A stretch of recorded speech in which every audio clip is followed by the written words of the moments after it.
예, 그러면 성화. 쉽지 않은 이야기입니다. 그리스도인에게 가장 뭐라 그럴까요? 필수적인 코스인데, 필수 코스이기 때문에 이건 빠뜨리면 안 됩니다. 이게 목적이에요. 그렇죠? 예수님이 말씀하셨고, 예수님 이전에 구약 성경에서도 하나님께서 말씀하셨잖아요. 뭐라고 말씀하셨어요? Be holy as I am holy. 내가 거룩한 것처럼 너희도 거룩하라. 예수님도 똑같이. 내가 어떻게 거룩해요? 나 같은 사람이. 이런 사람이 있어요. 그건 거룩에 대한 개념을 아직도 모르고 있어서 그래요. 거룩이라고 하는 것은 따로 떼어 놓은, 구별된, 분리된 이런 뜻이에요. 그런데 성경에 보니까 이미 우리는 예수님을 믿는 순간에 하나님께서 이 온 우주에 있는 지금 한 80억 되나요? 살아있는 사람만 칠 때만 한 80억 되는데, 그 중에서 구원받은 사람이 몇 명인지 모르겠어요. 뭐 한 1000만 명 된다 치면은 그 1000만 명을 하나님께서 하나님만 섬기도록 따로 떼어가지고 하나님을 섬기는 자로 sanctified, 성별을 시켰어요. 성결케 해가지고 성별을 시켜서 따로 떼어놨어. 그래서 너희는 세상을 섬기지 말고 나를 섬기고 살아라. 그래서 하나님 몫으로 분리시켜 놨거든요. 그렇기 때문에 거룩한 삶을 살라 이거예요. 그러니까 거룩하게 구별되었으니까 거룩한 삶을 살라는 뜻이지, 세상에서 살면서 그냥 도덕적으로 거룩하고 막 성경의 율법을 지키고 막 노력하고 애쓰고 막 무슨 그런 식의 홀리 개념이 아니라는 거 여러분들이 성경적으로 잘 이해를 하시고요. 그래서 그럼 살다가 보면 더럽혀지면 어떡합니까? 거룩이라고 하는 개념에는 분리됐고, 분리됐다는 얘기는 더러움에서 분리된 거니까 깨끗하고 순교하고 순결하고 순수하고 그런 삶을 살아야 되는데, 막 세상에 살다가 뭐 때도 묻고 막 이러면 어떻게 됩니까? 그래서 뭐예요? 하나님의 말씀이 너희를 성별하게 하신다고 요한복음 17장에 써 있잖아요. 진리의 말씀인데, 하나님의 말씀은 그 진리의 말씀이 우리를 매일매일의 삶에서 성별케 한다. 그렇잖아요. 뭐 직장 가서든 신문을 보든 뉴스를 보든 뭐 주변에서 일어나는 일들이 우리를 죄를 짓게 하는 것, 뭐 그럴 유혹도 있지만 대부분 뭐 우리가 좀 세속화되죠. 그러니까 좀 이 와이셔츠에 목에 때 묻듯이 약간 더럽혀진다는 거예요. 근데 이것은 죄가 아니기 때문에 예수님의 피로 씻음 받을 필요가 없고 말씀의 물로 씻는 거예요. 하나님의 진리의 말씀의 물로.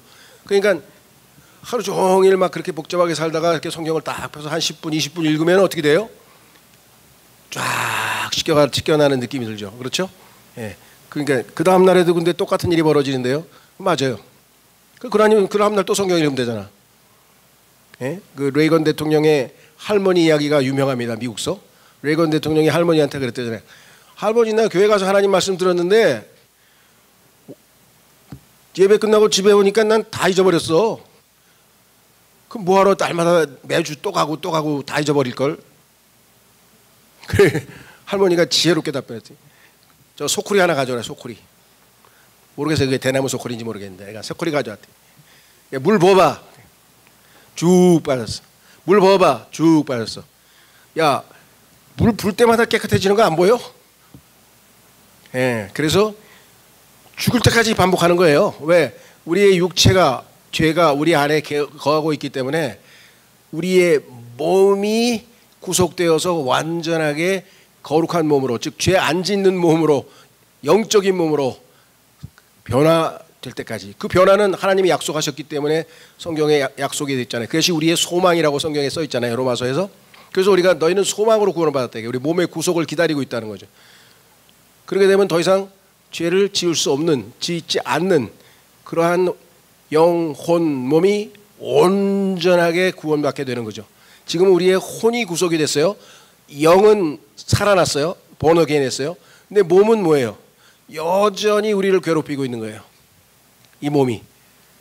그렇죠? 그래서 이 몸으로부터 완전히 분리는 됐는데, 무슨 텔레비전 프로그램처럼 반갑다 친구야 그러니까 하고 그냥 손을 내밀어 가지고 또 죄를 짓고 가서 놀다 온다. 그 친구 괜히 만났네.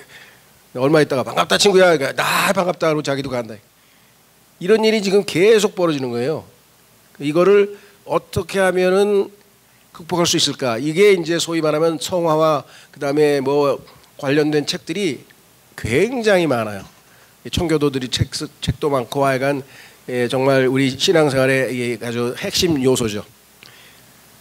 칭의는 이미 인정받은 것은 이루어진 일이고 성화는 진행 중인 거고 그다음에 우리의 구속, 영광스럽게 몸이 변화되는 것은 미래의 일이고 그러면 현재 우리의 신앙생활이라는 게 뭐예요? 핵심이 그 바로 성화죠. 하루하루 말씀으로 말미암아 계속해서 거룩해지고 성결해지고 하는 그러한 것이죠. 그 다음에 거룩의 또 하나 중요한 개념은 뭐냐? 그것은 뭐냐면 다르다 이거예요. 우리 찬송가 230장 부를 때 뭐라 그랬어요? 예수 그리스도의 그 이름과 비길 이름이 어디냐? 비길, 견줄 이름이 없다는 거죠. 하나님께서 항상 우리들에게 물어봐요. 나하고 견줄 만한 신들이 있느냐 이게야. 누가 나하고 견주겠느냐? 누가 나하고 비교가 되겠느냐? 나는 거룩하다. 그게 뭐야? 나는 달라 너희하고. 하나님의 생각과 우리의 생각은 하늘과 땅만큼 다르다 그랬잖아요.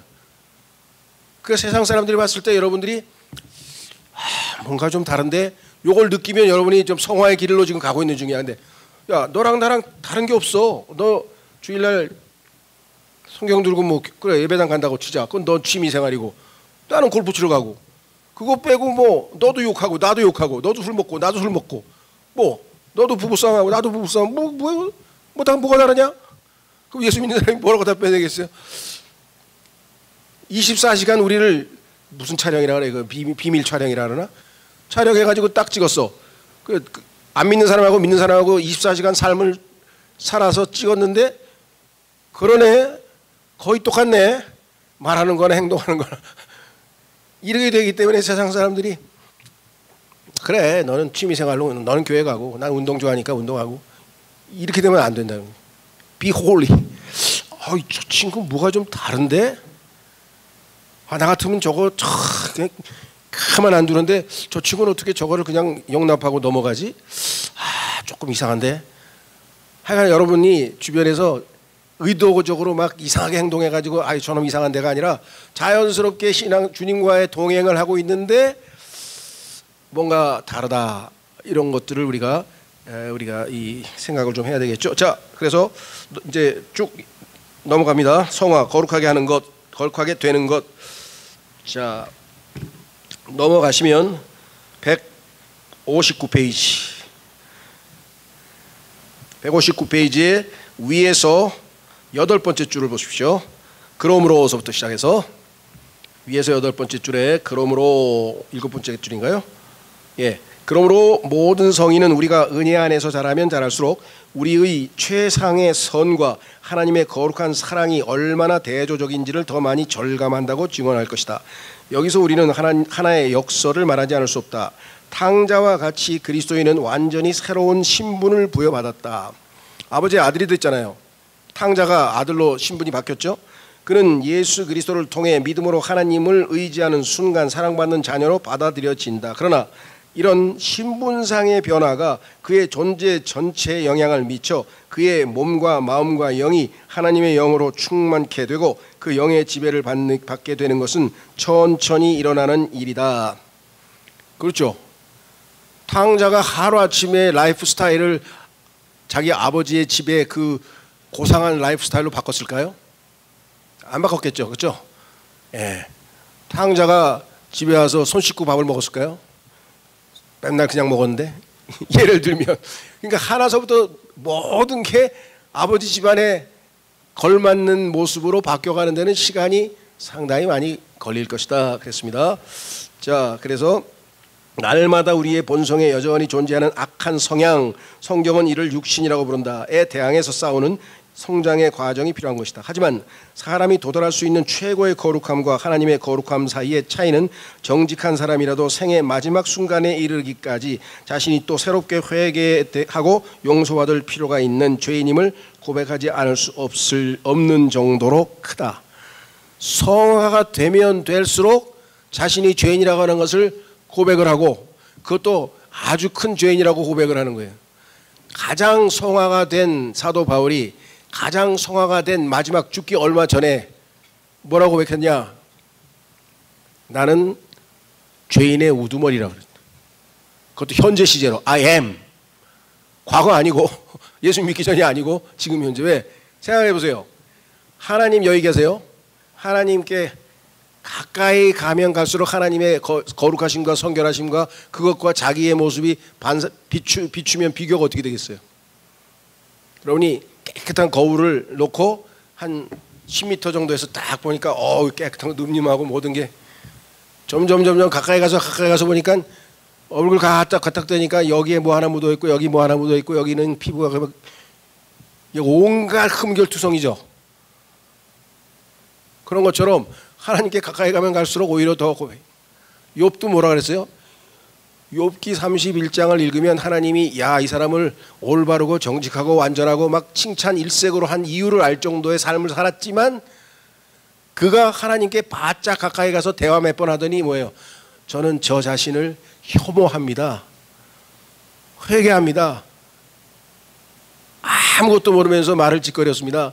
입 다물고 가만히 하나님 앞에 있겠습니다. 이렇게 고백을 했잖아요. 자, 다시 이제 내려갑니다. 넘어가서 성화에 대해서는 뭐 앞으로도 우리가 자주자주 성경에서 교회에서 설교하는 내용의 거의 뭐 70~80%가 성화와 관련된 설교를 우리가 늘 하고 있는 중이죠. 우리 교회뿐만 아니라 다른 교회들도 다 마찬가지겠죠.